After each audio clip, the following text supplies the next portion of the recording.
Shtëpia është aty, ku zemra rreh, aty ku më presin sy të gëzuar me padurim, çdo herë që kthehem në vendin tim. Largimi është gjithmonë i vështirë, ndaj sigurohem të jem aty në ditët më të rëndësishme për ta. Me EasyPay dhe Ria Money Transfer, unë dërgoj para me tarifat më të lira kudo në Shqipëri. Daja, po ti s'do vish për diklinin time? Nuk mund të vi dot sot, por të kam sjellë një surprizë që do të pëlqej shumë.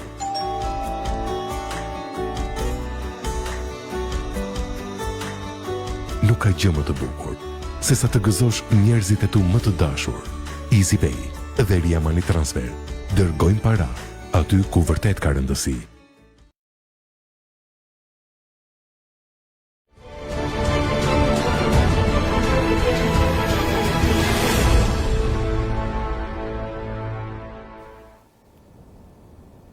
Përshëndetje miqtë e mi, mirë se vini në televizionin Albuktv në Britani, ku jemi në emisionin Fol Shlirë me mua Buqe Paqarada.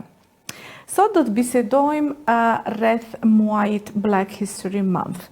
Do të flasim për kreativitetin e shumë njerëzve që rinë në Britani. Të marrim atë më të mirën nga kulturat e ndryshme që janë. Me mua, sot është dikush shumë i famshëm në Britani. Para disa viteve kanë qenë fitues të showt Britain's Got Talent, grupi kreativ i vallëzimit Flawless. Me mua sot është Nathan Kads, një prej kreatorëve, koreografëve të këtij grupi. Ne do të fillojmë të flasim në gjuhën angleze, pasi që Nathan nuk e din gjuhën shqipe, por pak a shumë është nder që ai ka marrë kohën edhe ka ardhur të na tregoj se si është të jesh me një grup famoze, botërore, edhe të vjen në neve, domethënë në studiot tona në Albuktv. Nathan, thank you very much for taking your time to come to our studios. You're more than welcome, man. Yeah, it was interesting because it took us a while with your hectic lifestyle and work to get a time. Thank you very much for your time. Welcome. Pleasure. I just said to the audience, Albanian audience, because most of us, actually loads of us, follow Britain's Got Talent. Wow. And I'm sure there are young people who would like to know, how do I take part and how do I become a winner? Because it's not all about maybe the money, it's more or less about the winning, because somebody to value your talent. So tell us about Flawless. Wow. So Flawless, for those that don't know, Flawless is a dance troupe. We got together 2004 or 2005 as a member of 10 guys, and with an extended family now over the years. We were on the TV show Britain's Got Talent in 2009. We were the finalists with other major acts. Some of you may or may not know of Susan Boyle. Of course, who wouldn't know Susan Boyle? Flatley. Yeah. So yeah, pretty much that same year, that year that we went on was the hardest year and the challenging year. Yeah, so that's Flawless, and this is what we started. And again, we were literally a bunch of guys who knew each other from individuals going to the same school. Are you the same age or practically just the same age? Yes, same we age? are roughly the same age. So some of us studied together, some of us were living around the same area. Yeah. So it just magically formed. How did you start? How did that happen that you just thought, come on guys, let's do this type of dance? Because he's so creative. It's not like a normal dance. That's He's right. basically, That's right. Tell us about the dance. So the dance itself, how we started, before we even became Flawless, I remember when I was in secondary school, I was always dancing from a young age. So it was just not having the facility or being able to go anywhere to dance. So I had one of the main guy, Marlon, he's the creator of the group. He went to my school. He was a few years older than me. So I remember actually walking into one of his lessons after school and then just randomly dancing. In that time, it was called freestyle. So you go in there, you show what you're about. Yeah. And I freestyled, and I remember being in year 11 because I was about to leave. Then he asked me what was I going to do after when I leave school. So then he said, just don't stop dancing because I'm willing to start something outside of here. So moving forward, about as soon as I left, a year and a bit after when I left, then he started to gather all of his friends who we knew outside of there and brought us all together where we started then training. This is before the name Flawless came about. So then we started training for a whole year, and then after a year, that's when we sat down and said, okay, what should we give the name of the group? And then I remember Marlon just saying, you know what, Flawless. And that's ever since then, that's history. Yeah. And the name Flawless as well, because a lot of people do ask, oh, why Flawless? He said, you know, the name itself, it sets a bar. So we want to live up to our expectations. So whenever we do perform, whatever we do, showcases here and there, we want to make sure the performance is actually flawless. And that's how the name came by. Absolutely. I have seen a Big Brother, sorry, the Britain's Got Talent at that time. Yeah. And I remember when you started as a group, Yeah. and you were in front of those, I can't call it, you know, my daughter calls them horrible judges. Nah. And then you started dancing, and it was like no one expected to come really flawless. Yeah. The choreography was amazing. It's just out of this world, I would say. Thank you, thank you, thank you. You know what, till this day, I still have the goosebumps of the feeling of, because I think when you watch it on TV and you hear the buzzers go off, it's not as loud as you lot hear it. But when you are actually there in the studio or theatre, wherever it is, the buzzers are actually loud. So before we went on, we could see the judges from the curtains view saying, okay, we're on next. So we just didn't want to hear the buzzer. So the moment we went on stage, I know there was no going back. Yeah. You're there on stage now, so that's the time to perform. And just being in front of those judges, I think with us, it's like a brotherhood bond that we have with each other. So the moment we have one person that's nervous or a bit shaky, we can just make sure that how we engage and say, you know what, we're going to all do this together because we're a family. So when we did do the audition, all I do remember is looking around me and seeing all of literally my brothers like gave everything. You can see from their expressions how everyone really gave it their best. As somebody who watched the program, I could see the discipline and the focus you had, and we could feel the energy. I can say we could feel the energy of the dance because you wanted to give all and you gave it. And I saw, you know, the judge, Simon, he was like, he was showing on TV that he was impressed to it. So how was it? Did you actually meet him?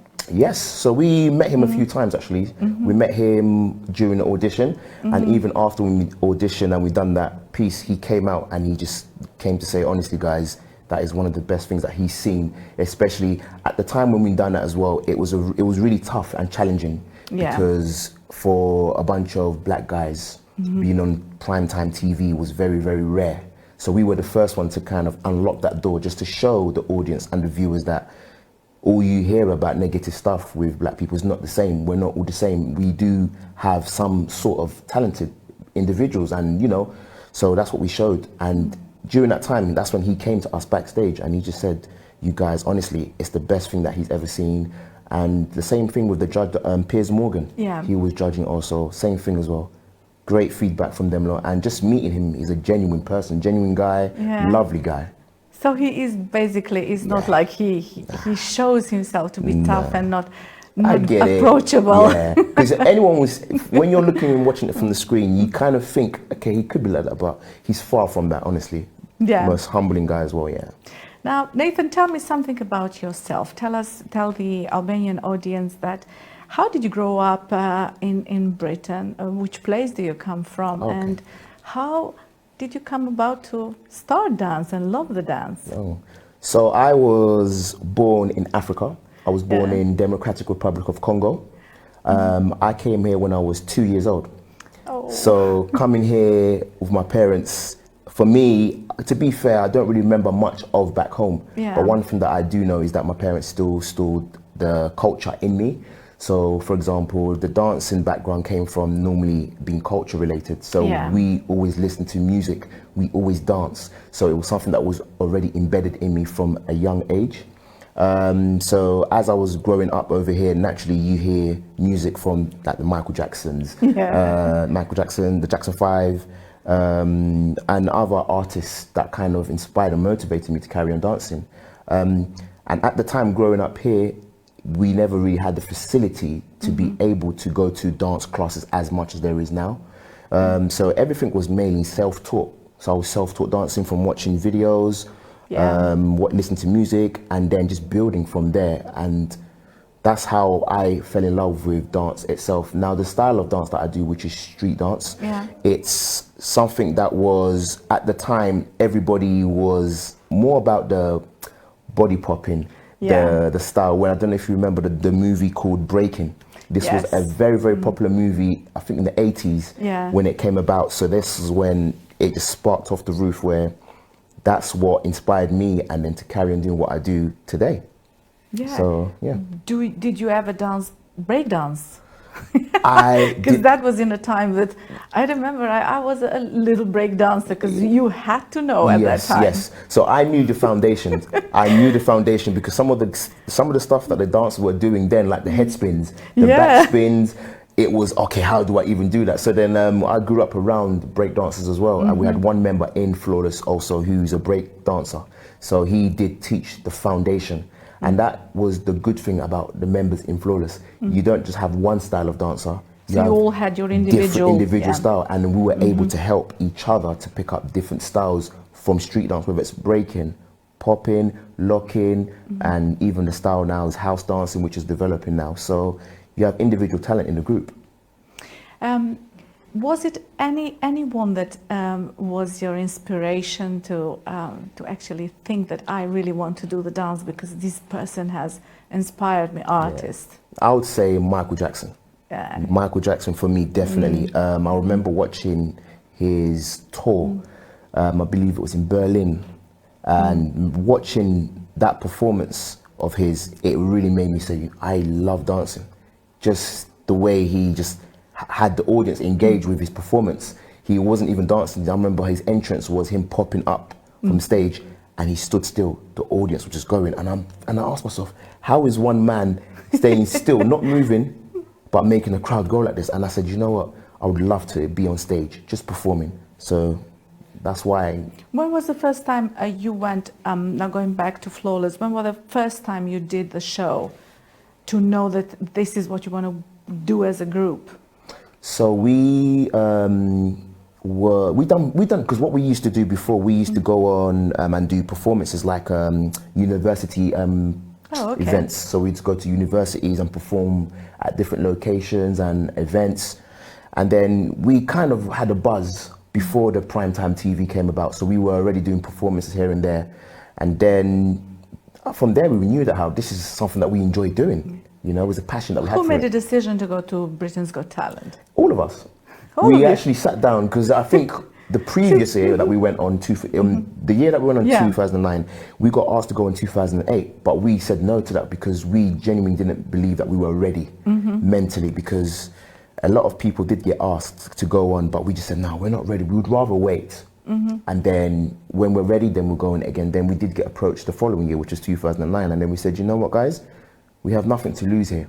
And I think for us, it was the mentality that we had then, because a lot of people then automatically think when you go on shows like that, you have to win to become something or somebody, where we had a mentality of, it's not always just about winning shows, it's about having that platform to showcase the talent. And this is why we went on there in the first place. I think because you were so ready at that time, as far as I remember, because I watched that, and you guys were really, really inspired me, because I danced when I was little and young woman. Wow. I remember that because it was such a unique dance, street dance, and you had all the movements from other parts of the dance. I think it made everybody want to be, like you said, with Michael Jackson. We wanted again and again to see Flawless, same moves. Because they were fast, and you had, I don't know how many minutes, just 3-4 minutes? Even less, I think. I believe probably 2 minutes. 2 minutes to show all of you. And then you want to catch every move, and you think, how come it looks 10 people and they act like one? That is impressive. Thank you. That showed really dedication and work. Well done to you guys, even for that. And, Thank you. And now I want to move on to tell us, what did that win, that fame brought to you? Did it bring happiness? Did it open the doors? Actually, you can carry some, it is not, is not actually fun to be famous? Do you know what? I think for us, because when we got to the finals itself, we did become runners up. So we were runners up along with like the Susan Boys and the other acts as well. I think that show itself, it opened up doors for us. It really put us on a platform where we were able to then go and pursue other things, such as being in 2 dance movies, Street Dance 3D. So we've done the first one and then we filmed the second one. And it kind of does open doors, you know? And I think this is why I always say it's so important to know what you want to do before you go there and get it, because if you don't know, you could easily get misled by the fame. It could distract you. Where we had a manager, we still have a manager till this day, the same manager. We knew exactly that once we get on that platform, we know which direction we're going to go. So it kind of humbled us, having not just one member, having 10 members at the time. It humbled us because you know that when someone falls out of place a bit, you can just guide them. You know, so we had each other's back to be able to guide each other. So for us, it was pretty much humbling because we had one another to be able to push through and not get distracted by the fame, the media, or anything or sorts like that. How do you, as a group, still together, stay friends and you work together? Communication. Does anyone goes on your nerves and you just say, oh, I don't want to be here? No, well, me, I could speak on my behalf personally, is I do have moments where I just want to be by myself. You know, I might just want to go and take a stroll, take a walk. It happens because you have to think of it 24/7. You're surrounded by the same people, can be a bit frustrating or annoying, you know. And I think during those times it was even more full on of our schedule, where we had to all be here at the same time to meet, because I think very rarely we were at home with our families because we were so busy on the road touring, doing arena tours, and we really went through a lot in terms of understanding how the business side of the industry was, how it worked. So yeah, I think. And plus, you know, having all these exercises and new routines, and I can just imagine working together and dealing with media as well, because everybody wants piece of you. Yes, and you got to understand, a lot of us, we got thrown in the deep end straight away, whereas some people get media trained. Like we had to get media trained on the job, so we were learning as we go. So everything for us was more like a learning. So we kind of learned together, and I think for us it was a huge experience for us, all learning new things at the same time, so we could then elevate and push forward. And as you mentioned, being able to find time to rehearse, to put new pieces together, because what happens after a while when you perform the same performance over again, it's like, we know it by heart. So we want to always make sure that our brains are ticking as well. So we have to always find places. We might be traveling to go on tour, maybe let's say outside London. We have to then require and ask, is there any spaces there where we can actually train and learn new pieces and put together? So it was full on. It was full on. And also you have to be fit, do you? Because those moves takes, God, they are amazing. Because it's not like you're dancing in one place, you have to kind of flick and you do all those. Honestly, it's a sport. It's a sport. It's like gymnastics, it's a sport, you know? This is why I say to people, dance, yes, you might look at it and might think it's just 1, 2, 3, 4 steps. But if you really take yourself out of it and you look at what is actually happening as a dancer, this is a sport, because you have to physically be fit, mentally you have to be in the right place as well, and you have to also watch what you are consuming, food-wise. Nutrition is very important as well. So yeah, we had to get all the energy back, So we had moments where naturally after performances you'd be knackered, so we had to think of refueling ourselves, what to take, full on. So that dedication is really something interesting, because sometimes we get hooked into the fame, and as you said, you know, it's too much for going such a long years performing and being there and giving something back. Has it stopped, or is still in a different way? I think now even more, the older you get with age, you have to 10 times more look after yourself 10 times more, basically. So you can't slow down, because if you slow down, then there's no point in you even doing it anymore. I think because the way my mindset is, or our mindset is, like, we always make sure we maintain what we have. So that means going to the gym, away from that, because when we dance, that's cardio. But you still have to go to the gym to maintain what you have in terms of the muscle. Because I remember when we were on tour, a few of us lost weight. That's just from doing dance and cardio. So naturally, you have to think about lifting weights. I would have come just to run you now there because I need some some weight off. Yeah. Just dancing off. Nathan, tell me, Flawless. I mean yourself. At this particular time, what is it going on with the group at this moment? At this moment right now, we are currently working on a show that we're putting on. I think it's a 2-night show of a show that we toured before called Chase the Dream. Yeah. Now that tour, we're looking to put it on, I believe, next year, mid next year or so. So we're working on a show like that then. But at the moment, we have our own camps that we run. So we run it on term, like holiday base wise, where we introduce what we do to the younger generation, because that's one thing that we've always said as a collective is, yes, we can dance ourselves and we could do showcases, but after that, we need to be able to give it back to the younger generation, you know, be able to open up doors for those who struggle to be in our position. So we have a few of those classes, workshops happening. Myself, I do workshops and I teach all over the world, if I'm honest. So I teach different countries around the whole UK, and just to be able to give back. I think for me, performing is one. You can never lose that feeling of performing. That feeling, I'm always going to be a performer. But the second feeling for me is the best, is being able to see what you give back to the younger kids, those that don't really have much, those that don't know if dance is for them. Just giving something back to them is something that myself and the boys, we really put as a priority as well. So that's what we do as a group. We still do also bookings as well. Believe it or not, we do bookings where we go to perform, surprisingly, at weddings. People book us to perform weddings. All over. We are busy. Fantastic. What struck me and actually made me feel quite proud of you guys is that I've learned that you give back to community, and finding that little time for community. Nowadays, we're talking, you know, life is very dynamic anywhere, everywhere in the world, and especially London. And you give back to community, to the little children. Well done, guys. I mean, especially to yourself, because I know only you. I don't know the rest of the guys. I haven't met them yet. Yet. Soon. Soon.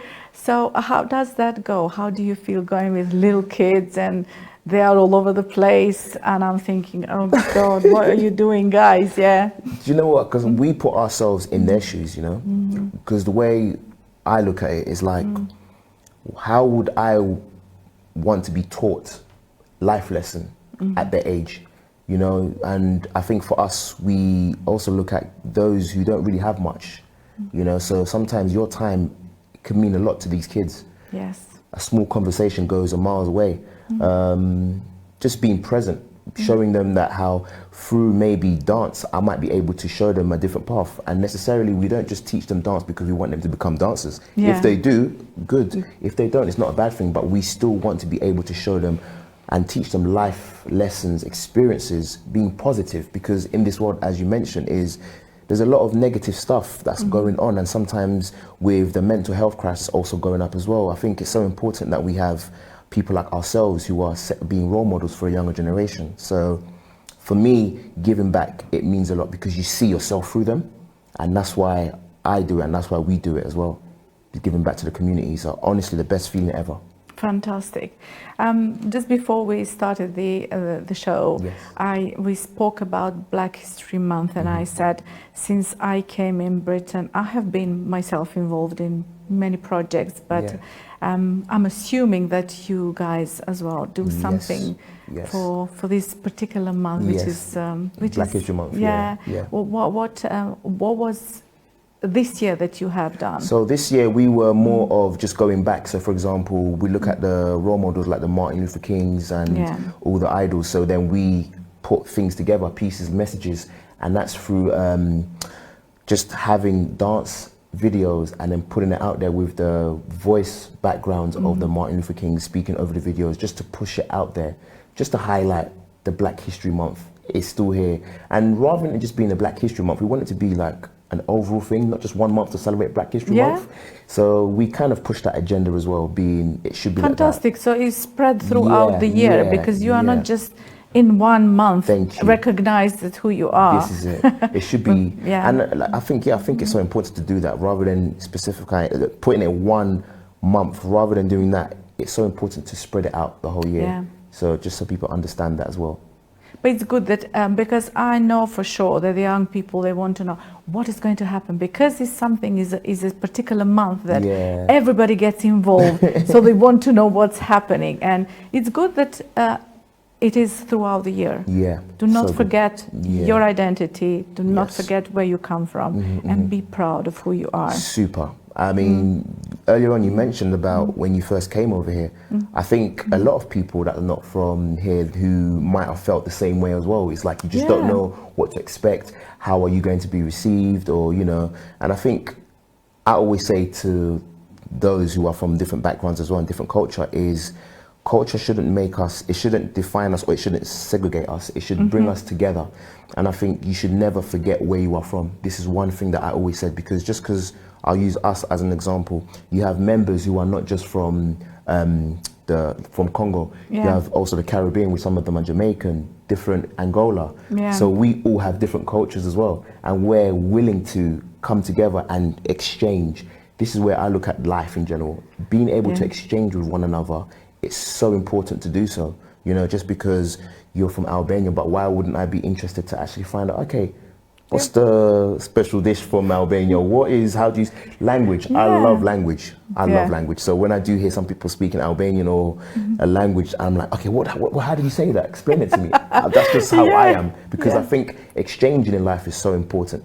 The more you communicate with each other, you exchange a few things, the more I think for me we'll be together in this world.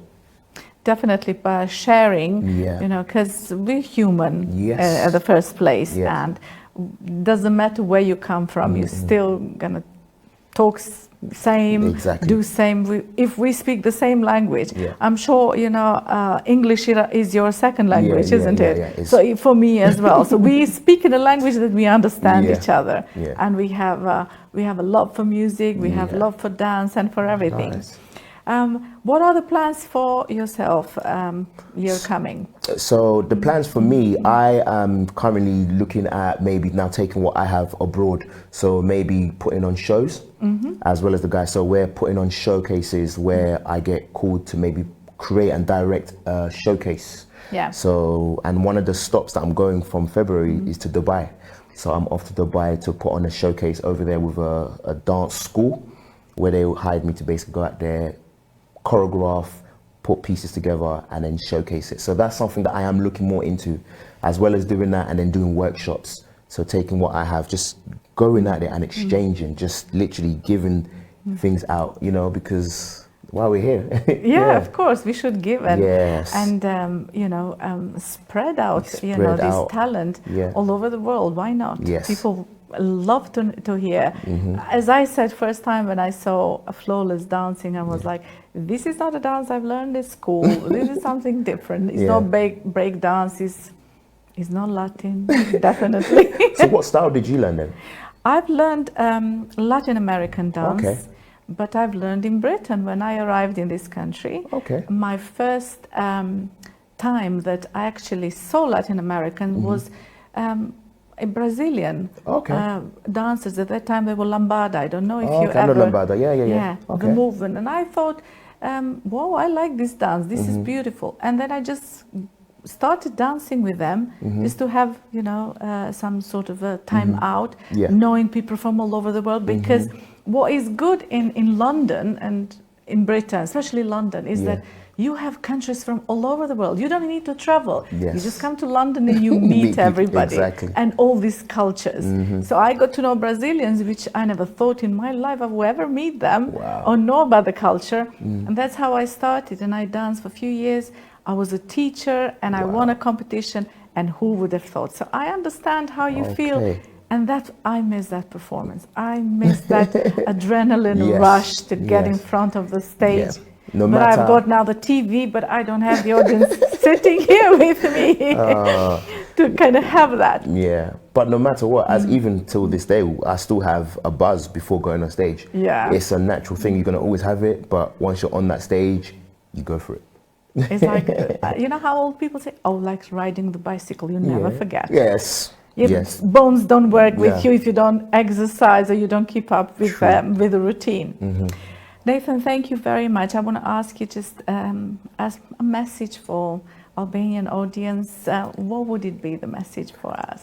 My message for the Albanian viewers will be keep striving, keep pushing yourself, no matter what circumstances or the world tells you. Keep pushing yourself and believe in yourself, the most important thing. Whenever there's anything that's just negative around you, get up and just move yourself away and just tell yourself, I can achieve it. So chase your dream.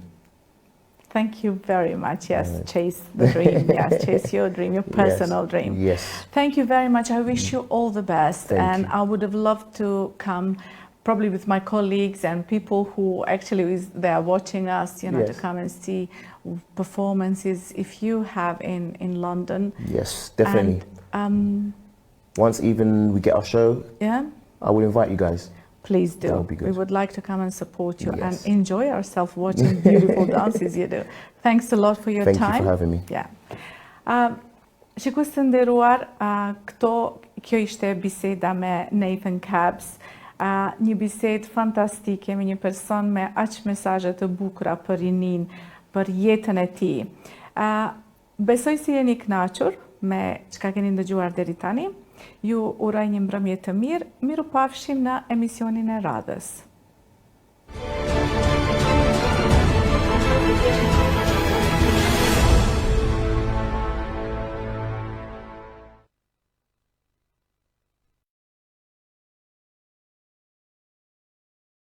Shtëpia është aty, ku zemra rreh, aty ku më presin sy të gëzuar me padurim, çdo herë që kthehem në vendin tim. Largimi është gjithmonë i vështirë, ndaj sigurohem të jem aty në ditët më të rëndësishme për ta. Me EasyPay dhe Ria Money Transfer, unë dërgoj para me tarifat më të lira kudo në Shqipëri. Daja, po ti s'do vish për gjiklinjen time? Nuk mund të vi dot sot, por të kam sjell një surprizë që do të pëlqej shumë.